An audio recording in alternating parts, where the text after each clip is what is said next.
ከዛሬ ጀምሮ መርሳት ታቆማላችሁ። የማስታወስ ችሎታን ለማሳደግ 5 ሳይንሳዊ መንገዶች። ቁልፋችሁን የት እንዳስቀመጣችሁ ጠፍቶባችሁ ያውቃል? ወይም ደግሞ አንድን ሰው ሰላም ብላችሁ ስሙ ወዲያውኑ ረስታችሁ ተቸግራችኋል? ሁላችንም ጋር የሚከሰት ነገር ነው። ግን ምን መሰላችሁ? መርሳት የጭንቅላት ድካም ሳይሆን ጭንቅላታችንን እንዴት መጠቀም እንዳለብን አለማወቃችን ነው። ከዛሬ ጀምሮ መርሳት የምታቆሙባቸውንና አእምሯችሁን እንደ ኮምፒውተር ፈጣን የምታደርጉባቸውን ቀላል መንገዶች አሳያችኋለሁ። እስኪ አንድ ጥያቄ ልጠይቃችሁ። ስንቶቻችሁ ናችሁ ስልክ ቁጥር ለመያዝ የምትቸገሩት? ወይም ደግሞ ፈተና ክፍል ገብታችሁ ያነበባችሁት ሁሉ ድንገት ጠፍቶባችሁ የምታውቁት? ብዙዎቻችን የማስታወስ ችሎታዬ ደካማ ነው ብለን እናምናለን። አንድ ነገር ለማስታወስ እየጣራችሁ ጭንቅላታችሁ ባዶ ሆኖ ያውቃል? ለምሳሌ ፈተና ላይ፣ ስብሰባ ላይ ወይም ከአንድ አስፈላጊ ሰው ጋር ስትነጋገሩ። መርሳት የግል ችግር ብቻ አይደለም። በስራችን፣ በትምህርታችንና በማህበራዊ ህይወታችን ላይ ትልቅ ተጽዕኖ አለው። ዛሬ ግን አንድ የምስራች አለኝ። መርሳት የጭንቅላት መበላሸት ሳይሆን የመረጃ አያያዝ ስርዓት ችግር ነው። በዚህ ቪዲዮ ውስጥ ከሳይንስ ላቦራቶሪዎች እስከ ዓለም አቀፍ የማስታወስ ውድድሮች ድረስ ያሉትን ጥልቅ ሚስጥሮች በዝርዝር እንፈትሻለን። ቪዲዮን ከመጀመራችሁ በፊት እናንተ በብዛት የምትረሱት ምንድን ነው? የሰዎችን ስም፣ የቀጠሮ ሰዓት ወይስ ያነበባችሁትን? አሁኑኑ ኮመንት ላይ ጻፉልኝ። አንደኛ፣ የ8 ሰከንድ ህግ። አንድን ነገር ለማስታወስ አእምሯችን ቢያንስ 8 ሰከንድ ትኩረት ይፈልጋል። ቁልፍ ስታስቀምጡ ወይም አዲስ ስም ስትሰሙ በዝምታ 8 ሰከንድ ያህል በዚያ ነገር ላይ ብቻ አትኩሩ። ይህ መረጃ ከሾርት ተርም ሚሞሪ ወደ ሎንግ ተርም ሚሞሪ እንድትሸጋገሩ ይረዳቸዋል። ሁለተኛ፣ በምስል መቅረጽ። አእምሯችን ከቃላት ይልቅ ምስሎችን በቀላሉ ያስታውሳል። ለምሳሌ ወተት መግዛት ካለባችሁ ወተት በብርጭቆ ውስጥ ሲቀዳ በአይነ ህሊናችሁ እዩት። ምስሉ ይበልጥ በሳቅ የታጀበ ወይም ለየት ያለ ከሆነ የማስታወስ እድላችሁ ይጨምራል። ሶስተኛ፣ ራስን መጠየቅ። አንድ መጽሐፍ አንብባችሁ ስትጨርሱ ወዲያውኑ ገልብጣችሁ ምን ተረዳው ብላችሁ ራሳችሁን ጠይቁ። መረጃውን ለማውጣት በጣራችሁ ቁጥር የአእምሯችሁ ጡንቻ እየጠነከረ ይሄዳል። አራተኛ፣ እንቅልፍና ውሃ።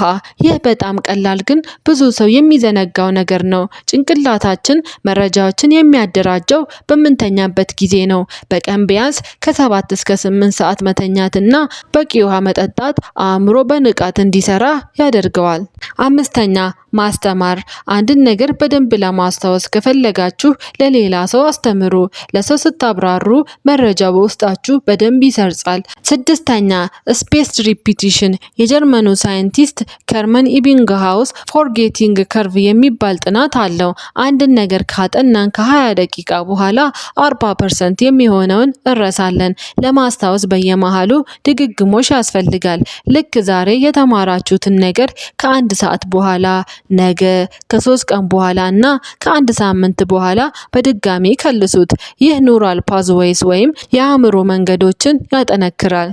ሰባተኛ፣ ዘ ፓወር ኦፍ አሶሲዬሽን። አእምሮ አዲስ መረጃን ብቻውን መያዝ አይወድም።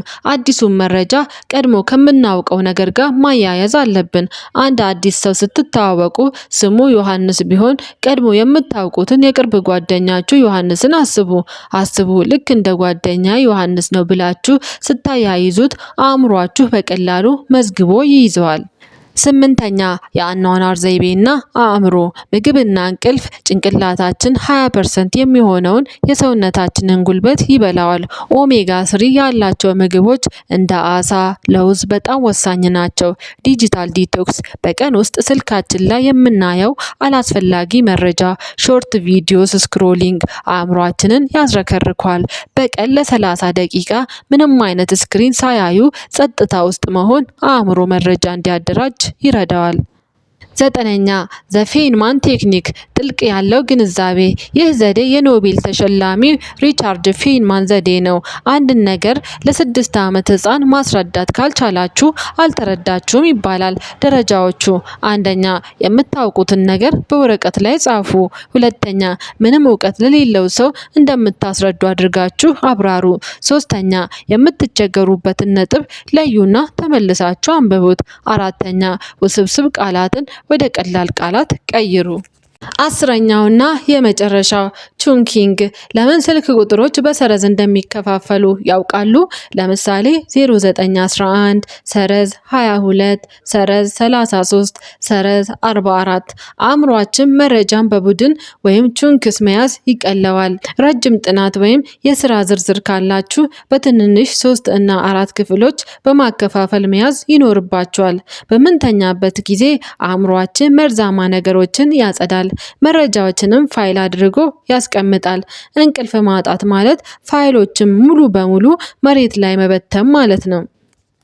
እና ዛሬ ያመጣሁላችሁ መረጃ ይህን ይመስላል ማለት ነው። በቀጣይ ምን አይነት መረጃ ባመጣላችሁ እናንተን ያስደስታችኋል፣ እናንተን ይጠቅማችኋል? ኮመንት ላይ ጻፉልኝ። እስካሁን ቤተሰብ ካልሆናችሁ ሰብስክራይብ በማድረግ የደውል ምልክቷንም በመጫን ቤተሰብ ሁኑ። ቪዲዮ ከተመቻችሁ ላይክ አድርጉ። ሀሳብ አስተያየት ካላችሁ ደግሞ ኮመንት ላይ ጻፉልኝ። ይሄ መረጃ ይጠቅመዋል ብላችሁ ለምታስቡት ሰው ደግሞ ሼር አድርጉልኝ። እወዳችኋለሁ። ቻው